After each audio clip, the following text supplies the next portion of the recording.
नमस्कार, स्वागत आहे तुमचं मानसीज किचन मसालामध्ये. तर आज मी तुम्हाला सांगणार आहे कुरकुरी भेंडी कशी बनवायची.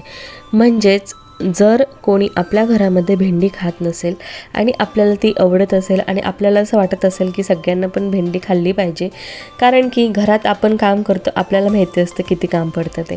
तर चला, इथे भेंडी घेतले, स्वच्छ धुवून सुकवून घेतलेले आहे. त्याच्यामध्ये 4 भाग केलेत आणि जे बी असतील ते काढलेले आहेत. आणि मग त्याच्यामध्ये हळद, तिखट, मीठ टाकायचं आहे. थोडंसं धनेजिरे पूड टाकायचे, चवीपुरतं मीठ, आणि ऑप्शनल आहे आमचूर पावडर. आमचूर पावडर नसेल तर थोडासा लिंबाचा रस टाका.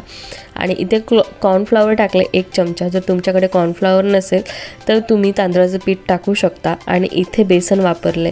जर 1 पाव असेल तर त्यानुसार तुम्ही अंदाजानुसार तुम्ही टाकू शकता. 1 पाव असेल तर 1.5 चमचा वगैरे, म्हणजे मला इथे 2.5 चमचा बेसन लागलेलं आहे. आणि थोडंसं आलं लसणाची पेस्ट होती, ते असं पाण्यामध्ये घोलून 1.5 चमचा पाणी ॲड झाले त्याच्यामध्ये. आणि हे व्यवस्थित मिक्स करून एक 5 ते 10 मिनटासाठी रेस्ट करायला ठेवलेलं आहे. मग तुम्ही डीप फ्राय करू शकता याला किंवा शॅलो फ्राय करू शकता.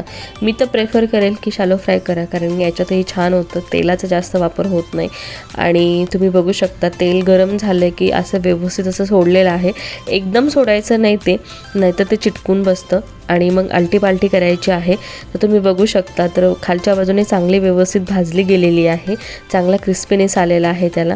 तर असंच फ्राय करत राहायचं त्याला. आणि आत्ता भाजलेली आहे भेंडी चांगली, म्हणजे तळलेली आहे. तर मी काढून घेते टिश्यू पेपरमध्ये. आणि काय होतं, जे पण एक्सेस जे ऑइल राहतं ना त्याच्यातलं, ते टिश्यू पेपरला चिटकून जातं. तर मग परत जी राहिलेली भेंडी होती ती पण तळून घेतलेली आहे.